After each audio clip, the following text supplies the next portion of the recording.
Well, live from the THV 11 studio, we top off our packed newscast with meteorologist Nathan Scott.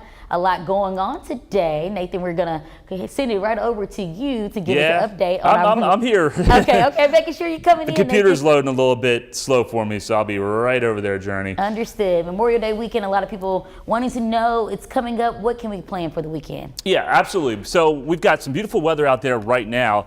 Temperatures are comfortable into the upper 70s to lower 80s, but you see that deck of clouds moving in from Oklahoma, and there's actually some showers and thunderstorms bubbling up across that part of the state. We're going to see increasing clouds out there through the rest of the day. It's pretty quiet here in central Arkansas at this time, but there's already a severe thunderstorm watch box issued for Oklahoma with showers and thunderstorms bubbling up, and we could see a few of those showers and thunderstorms start to make their way into western areas of Arkansas and also southwest Arkansas through the course of the afternoon. So temperatures, I think they'll be held down as the clouds will be on increase. So I think our highs will be reached probably in the next hour or so. And then as those clouds move in, those temperatures will be capped. We'll see 75 in Clinton, 81, maybe 82 or 83 here in the metro, and then going for a high of 90 in Texarkana. Now, some of those storms could produce maybe some pea-sized hail. There is a very low-end risk of severe weather. We're under a 1 out of 5 for a large part of central Arkansas, and this is the newest information from the Storm Prediction Center.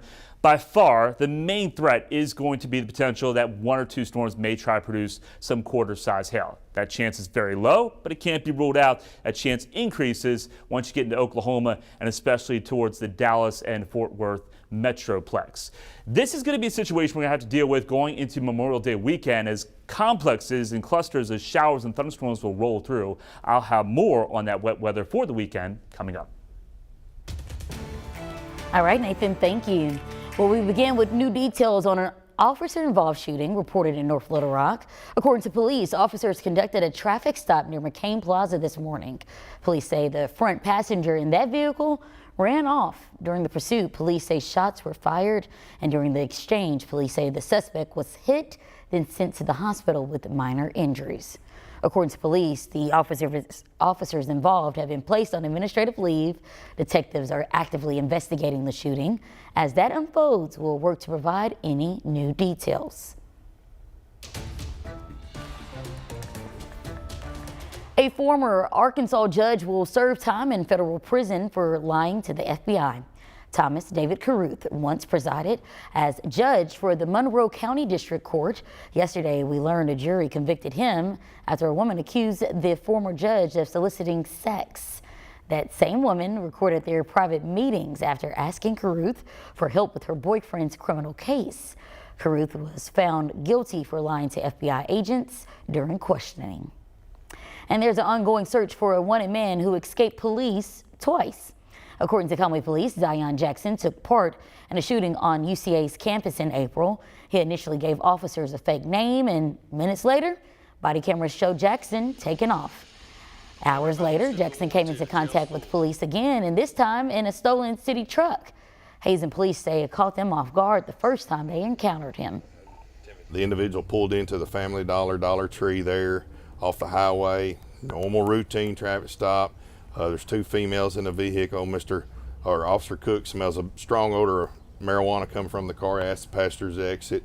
At that time, he got a black male passenger out of the back seat that was sitting in the back seat.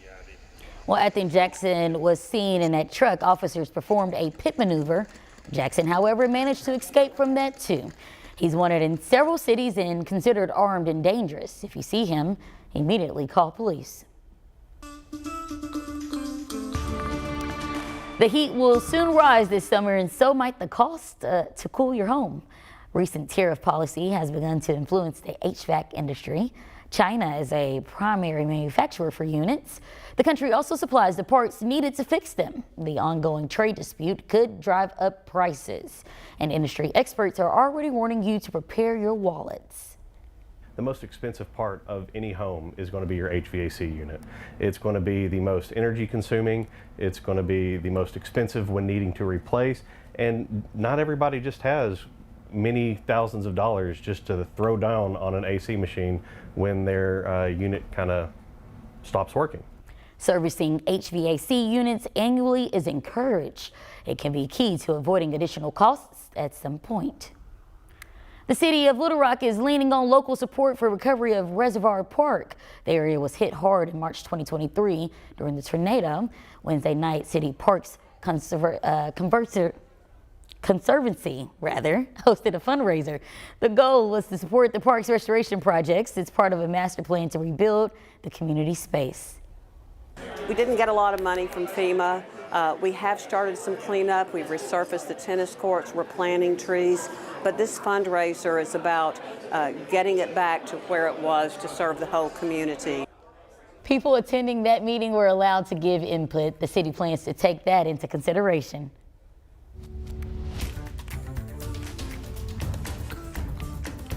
Well, Arkansas joins roughly a dozen other states without a veterinary school. A new project to change that is just weeks away from getting off the ground. There's a critical veterinarian shortage in the state, and Lyon College is addressing that by building a vet school in Cabot. The groundbreaking is in 3 weeks, and the program offers hands-on experience for students. Dr. Ashley Mount says these real-world applications will adequately prepare students for the field. It's really exciting. For our state, I'm excited about the opportunities for the young people. I'm excited about the extra support this will provide for our agriculture community, which is huge for us. Lyon College believes they'll have the school ready by next year. They're hoping to graduate 120 vets by 2030. At the University of Arkansas, $10 million will be used to expand mental health services statewide. The Department of Human Services issued the grant. It will fund a coordinated system of crisis care. It does that by connecting people to early prevention support and emergency response. 7 regions will pilot the system locally. Each site will be tailored specifically to its community. Now, in a statement sent to THV11, a director with DHS says their work will address gaps in the system. She continues with saying those services will, quote, support Arkansans in need in times of crisis, end quote. An arrest has been made after 2 Israeli embassy employees were killed. It happened last night outside the Capitol Jewish Museum in D.C. It's being reported as a hate crime. Natalie Brand is in the nation's capital with new details. The Israeli Foreign Ministry identified the victims as Yaron Lashinsky and Sarah Milgram, embassy staff workers in Washington who were set to be engaged. The young man purchased a ring this week with the intention of proposing to his girlfriend next week in Jerusalem. The shooting attack happened last night as they left an event at the Capitol Jewish Museum in Washington, D.C., which attendees say included a discussion about helping get aid into Gaza. Prior to the shooting, the suspect was observed pacing back and forth outside of the museum. He approached a group of 4 people, produced a handgun, and opened fire, striking both of our decedents. The attack happened in a high-security area just across the street from an FBI field office and less than a mile from the U.S. Capitol.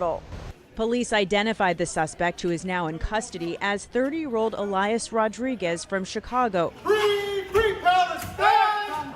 Law enforcement sources tell CBS News this is being investigated as a hate crime. We were comforting him because we thought that he was just somebody out in the street looking for a safe place to stay. Katie Kalisher recorded the video of the suspect's arrest. She says he entered the museum after the shooting. He reaches into his bag and he pulls out a keffiyeh and he says, I did it for Gaza. President Trump posted on social media, hatred and radicalism have no place in the USA. Israel's prime minister says it will strengthen security arrangements at Israeli missions around the world in light of the attack. Natalie Brand, CBS News, Washington.